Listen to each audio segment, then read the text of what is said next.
आप कहते हो कि मंदिर से जाते समय नंदी के कानों में कहकर चले जाओ।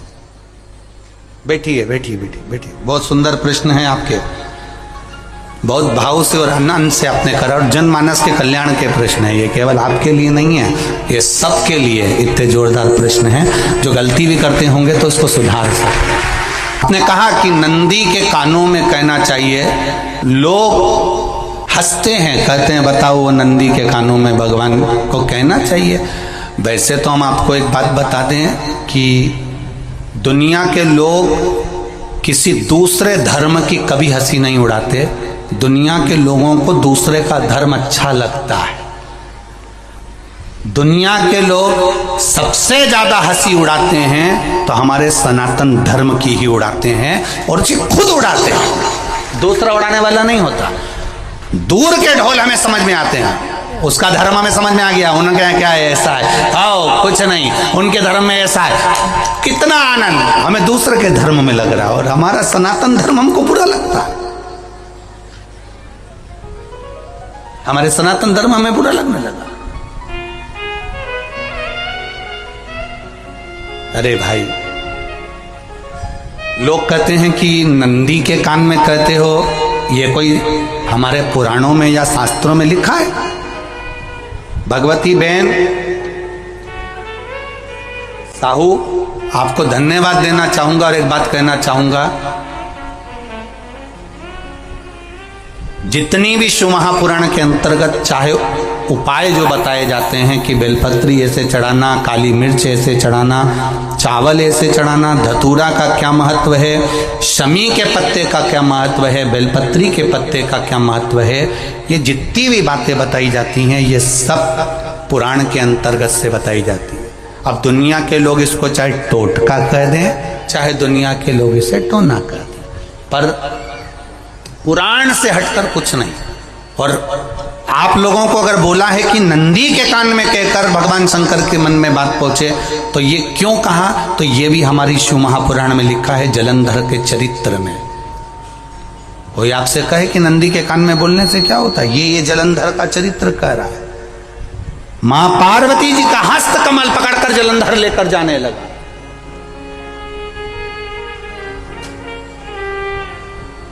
वृंदा का पति लेकर जा रहा।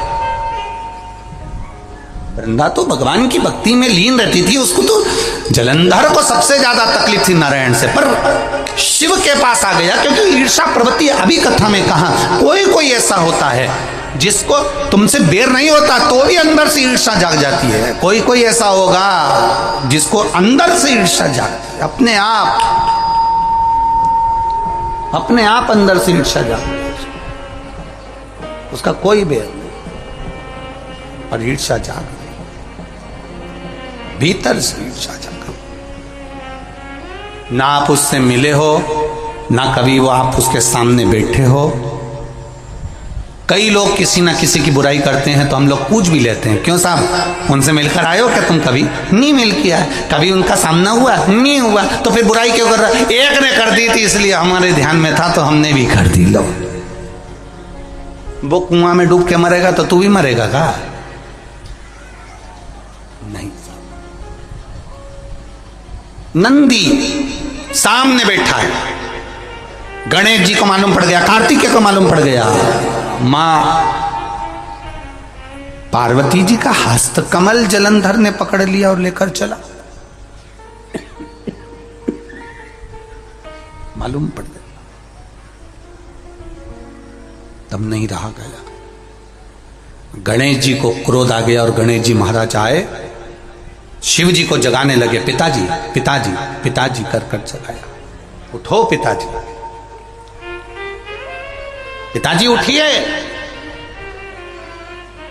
पिताजी जागिए, पिता को जगा रहे हैं। भगवान शंकर नहीं उठे, तप में लीन थे। क्या करें हम? जलंधर के पास में इतना बल है, इतना बल है, और पिता की आज्ञा नहीं होगी तो हम कैसे मार देंगे इसको? मारने को तो हम मार दें। मां ने आज्ञा करी थी कि जलंधर उसको तारकासुर को मार दो, तो कार्तिकेय ने तारकासुर को मार दिया। शिव जी की आज्ञा नहीं तो हम इसको कैसे मारें? क्या करें? सब कुछ गणेश जी ने देख लिया, शंकर जी के ऊपर बहुत बहुत बहुत बहुत प्रार्थना कर कर देख ली, पर शंकर जी नहीं जागे। तब आखिरी में विनायक ने, गणेश ने, जितने लोग आस्था चैनल पर कथा सुन रहे हैं, जितने लोग फेसबुक यूट्यूब पर कथा सुन रहे हैं, इस बात को याद रखना कि नंदी के कान में कहने से क्या होता है वो ये इस कथा से सीख लेना। आखिरी में गणेश जी को लगा किसको कहूँ, शंकर जी भी तप में हैं, नंदी भी तप में हैं, मैं किसको कहूँ? शिव जी को कह के कर थक गया, पिताजी को बोल बोल कर थक गया, पिताजी जागते नहीं। अब मैं किसको कहूं ये बात, किससे कहूं?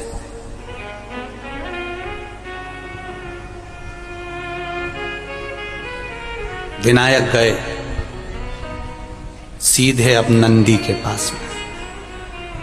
नंदी भी तप में लीन थे, शंकर जी की ओर मुख था, शंकर जी की ओर मुख था।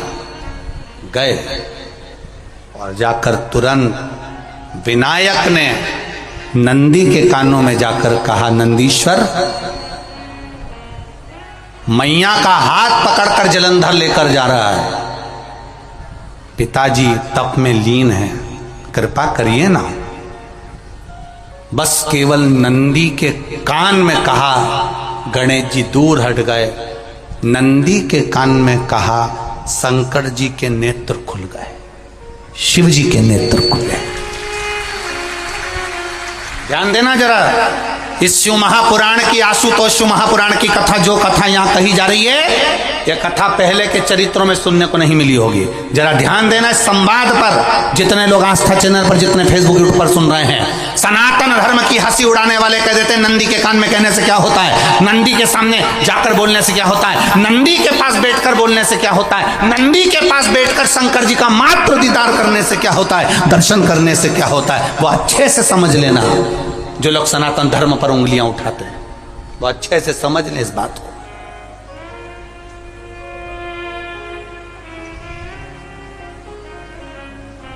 क्या होता है, नंदी तप में लीन, शिवजी तप में लीन, शिव नहीं उठ रहे। विनायक ने नंदी के कानों में जाकर कह दिया, नंदी के कान में जाकर कहा, नंदी के नेत्र नहीं खुले।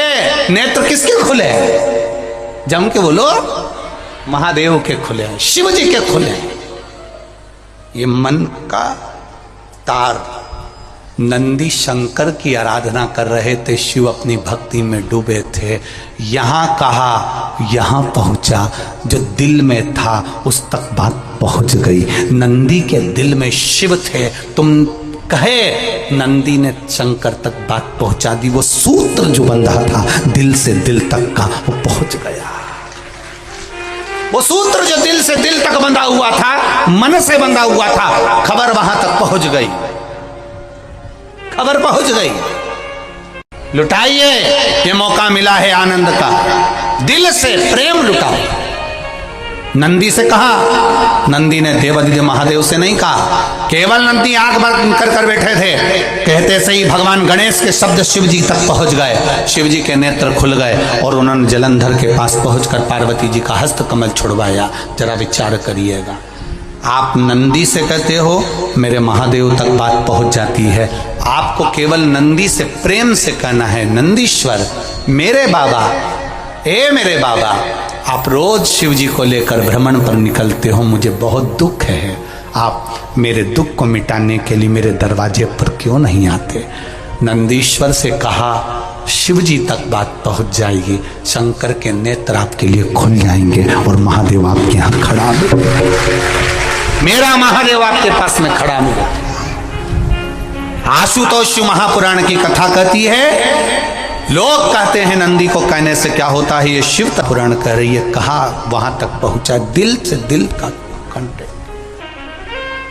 हम कई बार कहे आपको, आप लोगों ने सुना होगा शिव महापुराण में कि बहुत दुख हो जिंदगी का, बहुत दुख तकलीफ। जैसे वो बहन ने लिखा, मेरे कर्जे में लदालुम हो गई, तकलीफ बढ़ गई, शरीर का रोग था, 15-20 साल हो गए, आराम नहीं, बेटे भी व्यसन में डूबने लगे क्योंकि कर्जा बढ़ गया। टेंशन में रहेगा आदमी तो गलत संगत की ओर चला जाता।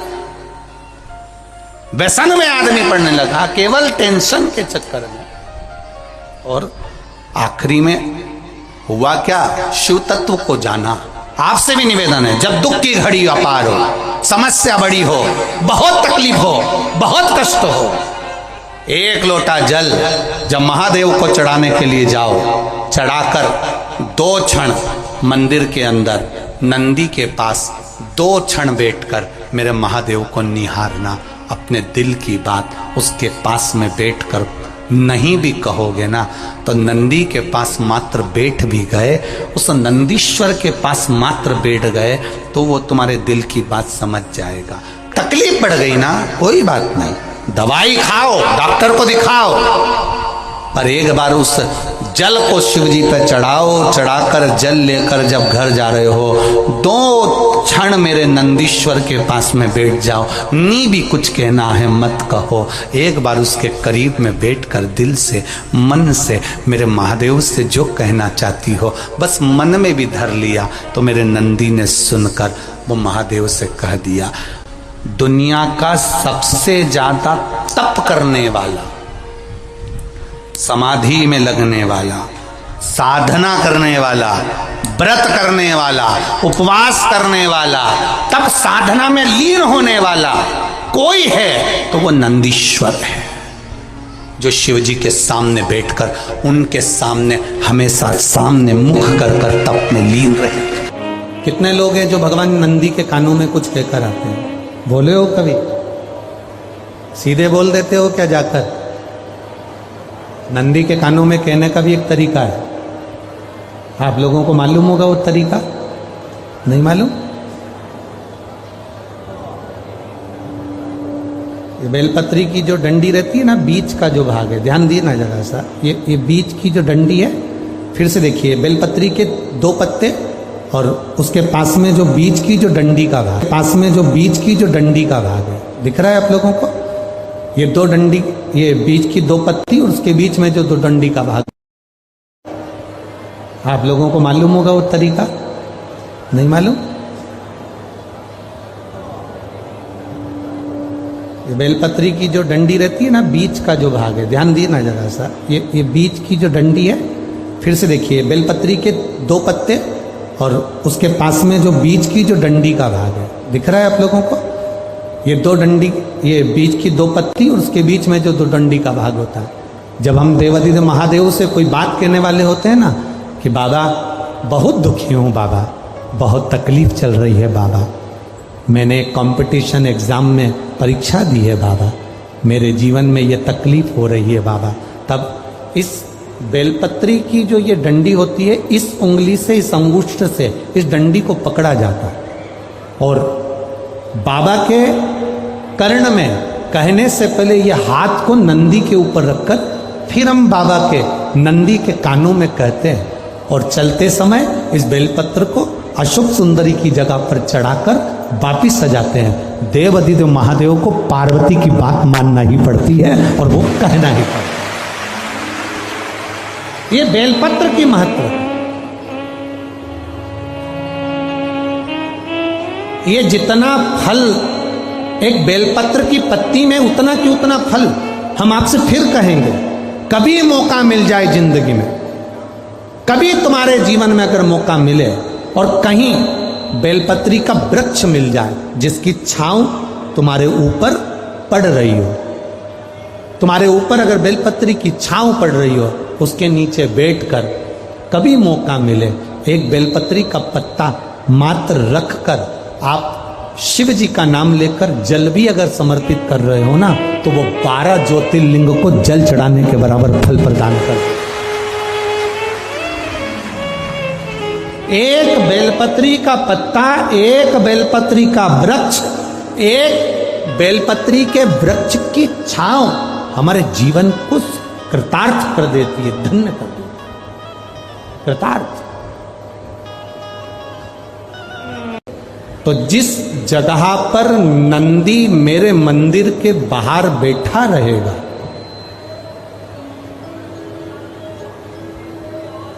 नंदी जिस जगह पर मेरे मंदिर के बाहर बैठा रहेगा, सुयशा उसके कर्णों के करीब में तू स्वयं विराजमान रहे। सुयशा, जब कोई नारी, जब कोई पुरुष, जब कोई बच्चा, जब कोई बुजुर्ग, जब कोई भी संसार सागर में रहने वाला मानव मेरे मंदिर में आएगा और नंदी के कान में कुछ कहकर जाएगा, तब तू उसको सुनकर माँ पार्वती से कहेगी। और पार्वती जब मेरे साथ प्रतिदिन प्रदोष काल में, प्रदोष के समय, शाम के समय भ्रमण पर जब पार्वती मेरे साथ जाएगी, तो पार्वती मैया जिसके सामने नंदी को रोक देगी, मैं उसके ऊपर कृपा करते हुआ चले जाऊंगा। ये हमारा भाव शिव महापुराण की कथा है। तो शंकर जी के मंदिर जाते हैं तो आप जब वापिस लौट कर आते हैं तो नंदी के कान में, जब हम नंदी से कुछ कहते हैं, आप लोग जब वापिस लौट कर आते होंगे तो नंदी से कहकर आते होंगे ना कुछ ना। तो जब हम नंदी से कुछ कहकर आते हैं, आपने देखा होगा कई लोग नंदी के कान में कुछ कहते हैं, फिर नंदी का जो सींग होता है उस सींग के बीच में से शिवलिंग का दर्शन करते हैं। तो नंदी को जब कोई बात कही जाती है, नंदी से जब कुछ कहा जाता है कि हमारी बात शिवजी तक पहुंचाना, तो उसमें सबसे पहला अगर नाद करा जाता है नंदी के कानों में, तो ओम का नाद करा जाता है।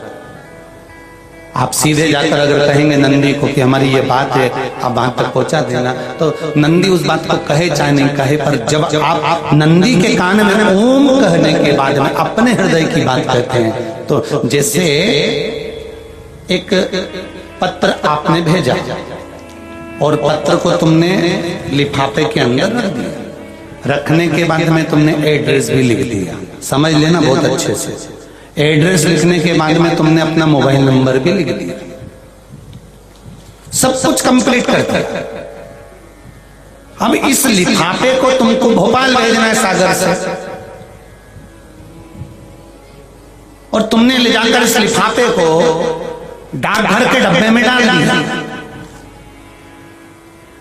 लिफाफा जाएगा, जम के बोलिए, एड्रेस पूरा लिखा है, पीछे तुम्हारा नाम भी लिखा है, मोबाइल नंबर भी लिखा है, सब कुछ लिख दिया, पर लिफाफा जाएगा नहीं। क्यों नहीं जाएगा? क्योंकि उस पे टिकट चिपका नहीं है। 15 पैसे का, 10 पैसे का, 25 पैसे का, या 1 रुपए का, या 2 रुपए का, उस पे अगर कोई टिकट चिपका होता, फिर आप उसको डाल देते तो जाता कि नहीं जाता? चले जाता। ये ओम सनातन धर्म के अंतर्गत जितने भी मंत्र होते हैं, जितने ब्राह्मण मंत्र का उच्चारण करते हैं, जितने ब्राह्मण मंत्र पढ़ते हैं और मंत्र का उच्चारण करते हैं, उसमें ओम का नाद क्यों करते हैं? क्योंकि ये हमारे श्लोकों को, हमारे शब्दों को, हमारे दिल की बात को टिकट का काम कर कर परमात्मा तक पहुंचा देता है। ये ओम अक्षर, ओम शब्द, ओम नाद। कभी कभी बेलपत्र देखना, जब बेलपत्र आप समर्पित करते हैं तो ऊपर वाली जो पत्ती होती है उस पे ओम लिखते हो। कई किसी को लिखते हुए देखा होगा, चंदन से, पीले चंदन से, लाल चंदन से। सबसे मूल 3 पत्तियों में बीच वाली जो पत्ती उस पे ओम लिख दिया, फिर इधर वाली में लिख दिया नमः, इधर वाले में लिख दिया शिवाय। कभी आपने देखा कि इधर वाली पत्ती में ओम लिखा हो, इधर में नमः लिख दिया हो, इधर में शिवाय लिख दिया हो? नहीं, लिखने वाला लिखेगा, क्योंकि जो विद्वान होता है, चतुर होता है, जिसमें विद्वत्ता होती है, वो सबसे ऊपर वाली पत्ती में ही ओम लिख लेगा,